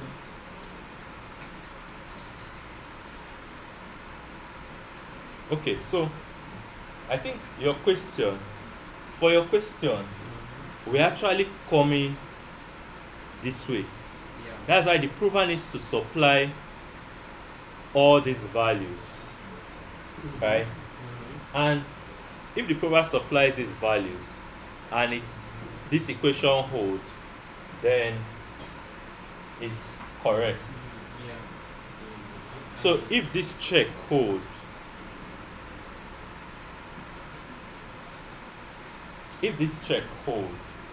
then the prover was honest, because the prover has already committed to this polynomial initially.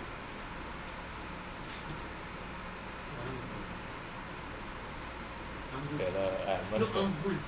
I just wanted to bring options. I'm fine with myself. Sure. Yeah. So, like, everything just boils down to this check.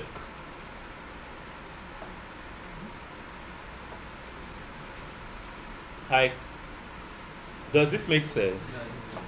Like, we're going to do an example where the prover is a dishonest prover. And we're also going to do an example where the prover knows tau. Right?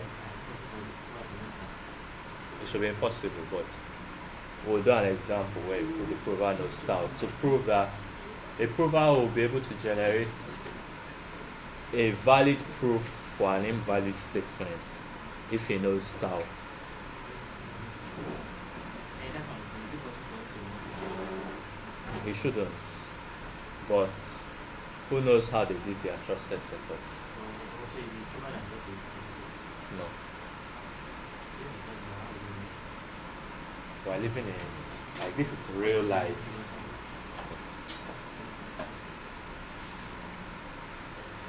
But when we do those examples, we won't be going through this working with the group stuff. We're just going to do it with normal math, because we know that when we encrypt the values, everything should still work as it should, right?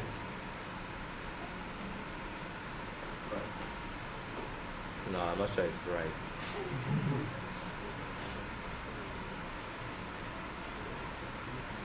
Are we together?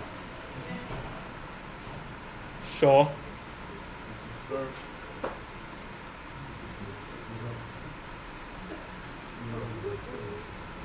Okay, let's just quickly do still this example, right? But we are going to come up with a scenario where the prover wants to lie. We know our polynomial, right? I will try to be as fast as possible. We know our polynomial. This is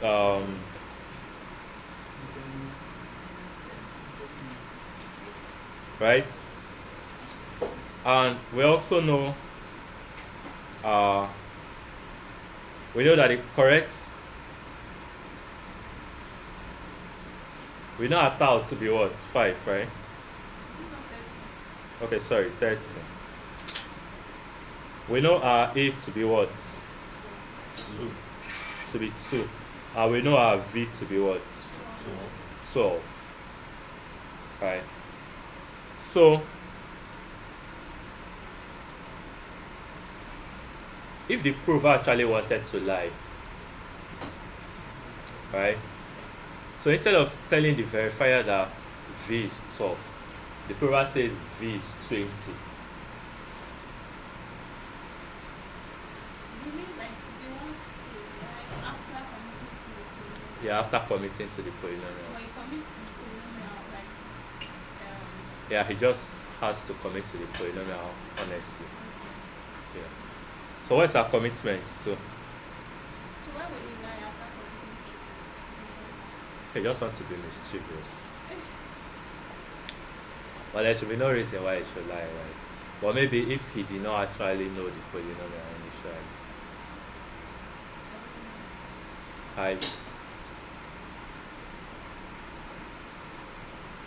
Maybe which example should I use? But just say maybe the verifier is expecting a particular value, right? And then the prover has already committed to one polynomial. And then the verifier wants to open that polynomial at a point. But that polynomial basically, if the prover evaluates it at that point, the verifier wants to open it, it will give a different value from what the verifier is actually accepting or what the verifier is actually expecting. But then since the prover knows what the verifier is expecting, he just tells the verifier what the verifier is expecting. Now that's a lot of I don't know if it's necessary.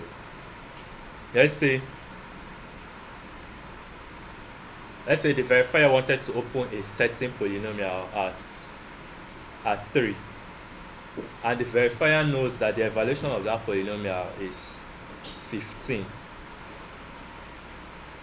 right? So there's a certain polynomial f of x.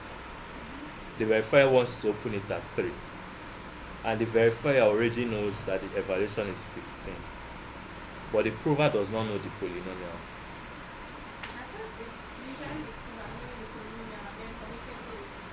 Yeah, I'm just trying to give a scenario,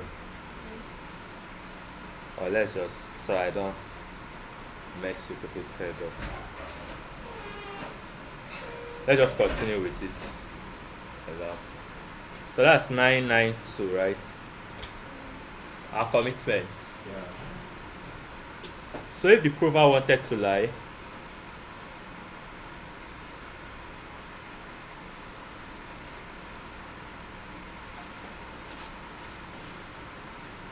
so the prover says V is 20. The prover wants to lie. Right? The prover has already committed to the polynomial. Commitment is 992. The verifier wants to open at A equal to 2.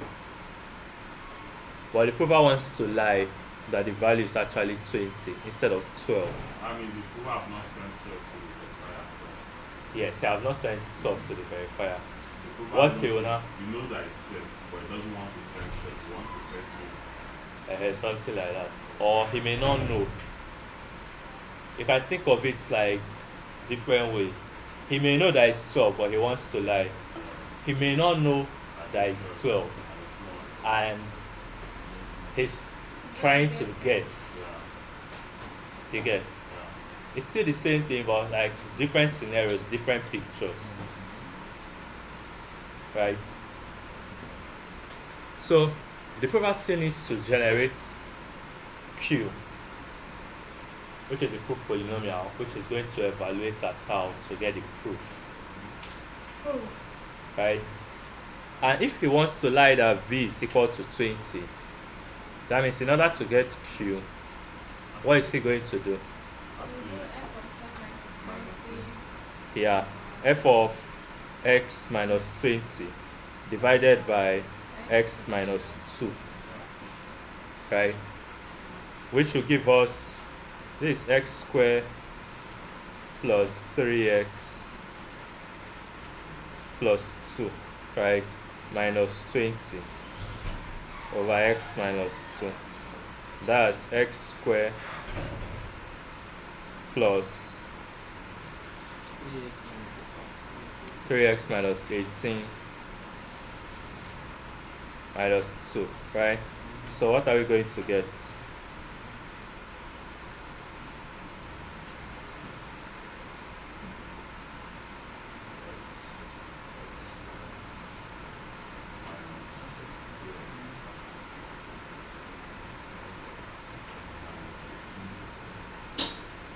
Right?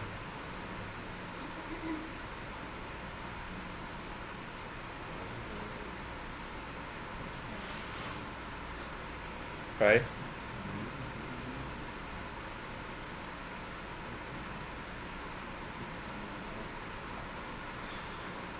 Right? One of the reasons why the paper is done because it doesn't It's because he doesn't know the polynomial. So it can be for any reason. I thought the people knows the polynomial. In this case, The prover is meant to know the polynomial, right? But it may be a situation, let's say me and you now, right? The verifier does not know our face. You have committed to a polynomial, right? And me, I want to come and maybe based on that commitment, we lock funds in a smart contract, right? And then I come. I'm not you, right? So I don't know the polynomial, right? But I come and I want to unlock the funds, right? So I don't know the polynomial. No, but you don't know how. You just come basically. how can you not do this? Yeah, you're not supposed to be able to. You get? You're not supposed to be able to. But let's say you know the polynomial. You get? So basically this will be Q of X.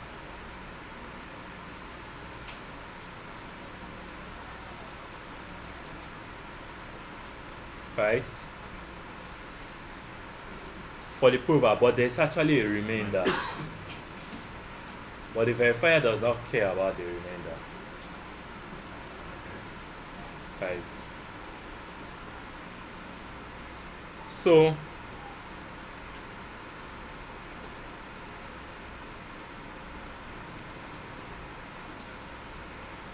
the Q of X is X plus 5. Right? Still the same Q of X as the normal one. Right? But now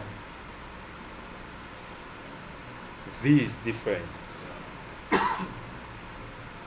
So the prover evaluates this polynomial at Q of X, which will still give 35. Right?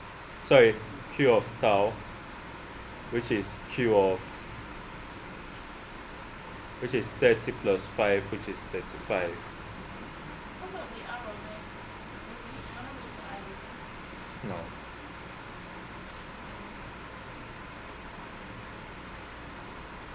So because the protocol doesn't care about R of X.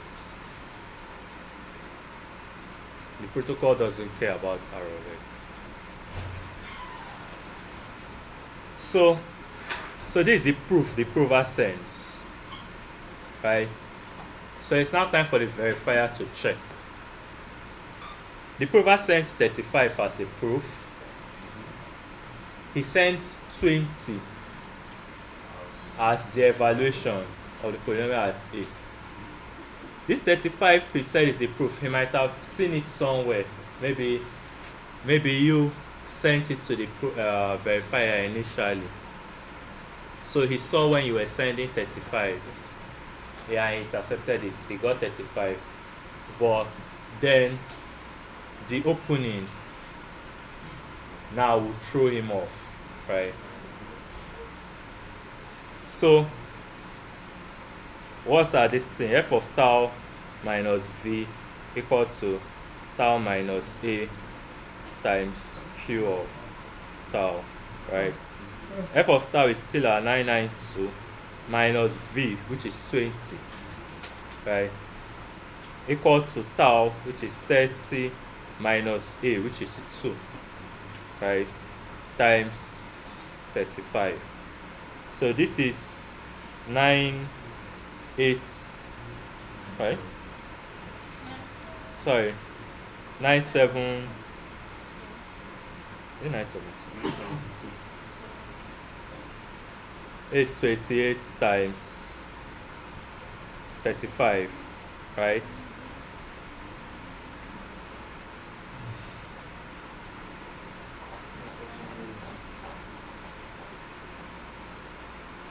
Right. So since this does not hold, the verifier will reject. That means the prover was dishonest.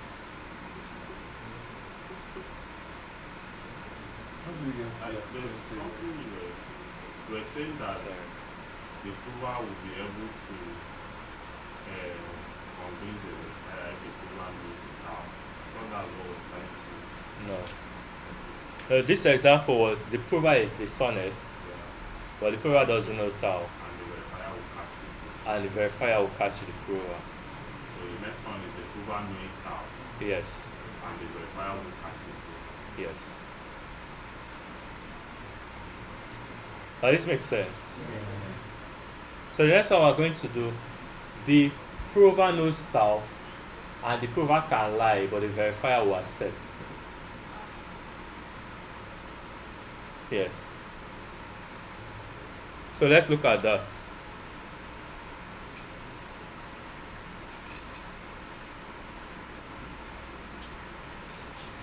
Alright, this. For some reason, we don't know the reason, but somehow tau falls into his hand.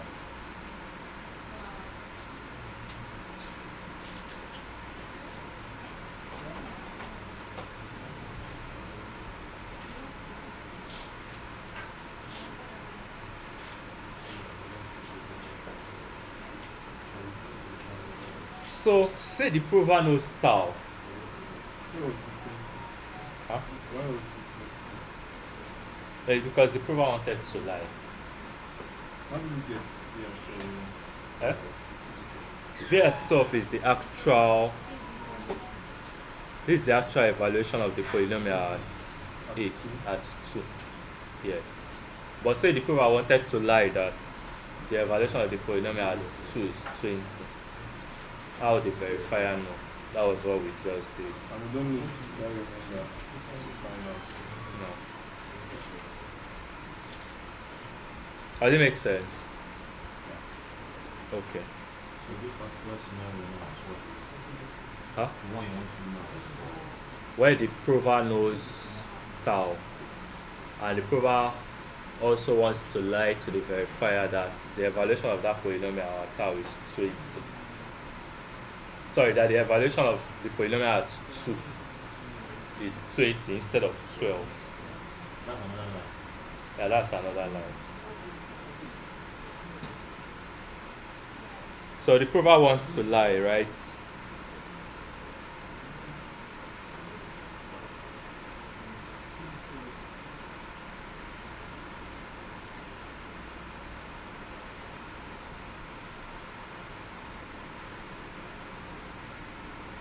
The prover knows tau, right?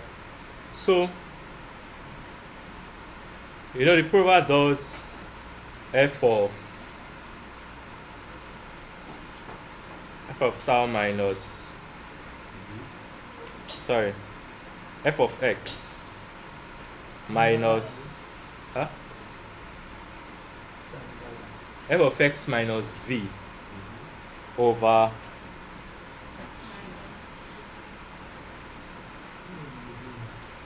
x minus 2. This is what the prover, or x minus a. This is what the prover is actually meant to do if the prover is honest. Then the prover will get q of x and now evaluate it at tau, right? But if the prover knows tau, then the prover can evaluate the polynomial. The prover basically can do this. right? The prover can do f of tau since the prover knows tau, right? And after doing f of tau, he knows tau. So he can also do this tau minus a. So there's no need for him to even generate this q of x. So let's see how it works. He has committed to the polynomial, right? Which is 992. Right? And he wants to lie that the evaluation of that polynomial is 20 when it is not. So this 992 minus 20 all over, he knows tau, 30 minus 2. So this will give us 972, right, over 28. So that's equal to, that's how they help us.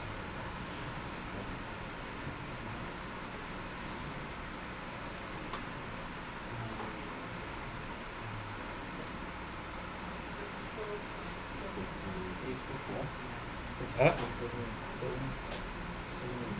34.71. Right? If he sends this as q of tau to the verifier, right? What does the verifier check? That f of tau minus v should be equal to tau minus a times q of tau, right? F of tau 992 minus 20 is equal to 30 minus 2 times 34.71. This is 972, right? 28 times 34.71. Can somebody check?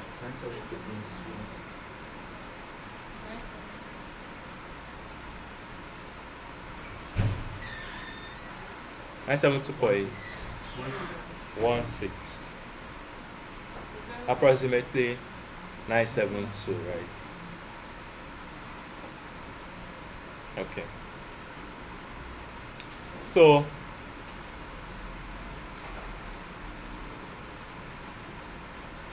the verifier will accept.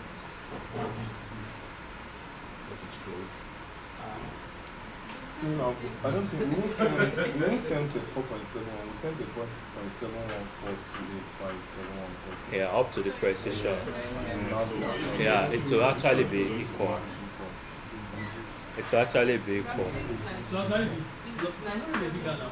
Yeah, 4.7. It's not bigger. It's not. Let's just see directly. What did you divide? What did you divide? What did you divide? That was 972. 972 divided by 28. Yeah, what Yeah. I'm flying back now. Times what? What did you divide? 26 and 4.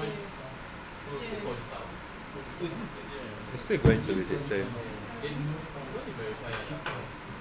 It's a prover.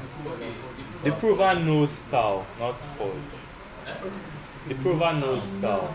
Okay, this example is the prover knows the tau. Yes. Okay, now forge the tau. Yeah, he now forged q of tau. So he didn't need to even generate the polynomial q of x. You get? He didn't need to generate that polynomial q of x. He just substituted values and got the right q of tau that will make the verifier accept.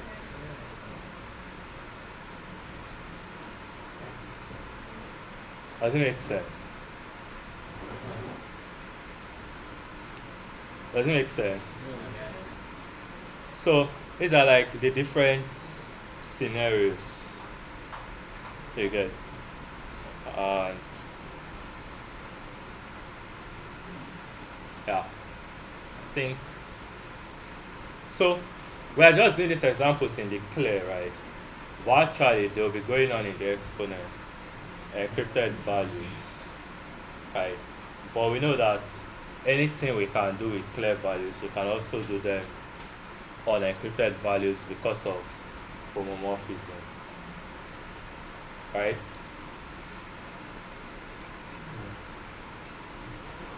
Okay. So I think with that, like, I'm done with KZG. So next we'll be looking at multilinear KZG.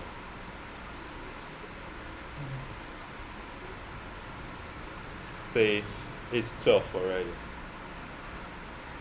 So that will be by, say, tomorrow. So we'll give you guys, like, you guys are going to continue with the implementation for the GKR. For those that have not finished. Yeah, so for those that have not finished, we're going to continue with the GKR implementation. But before we even continue with the GKR implementation, I think we have a little package for you guys.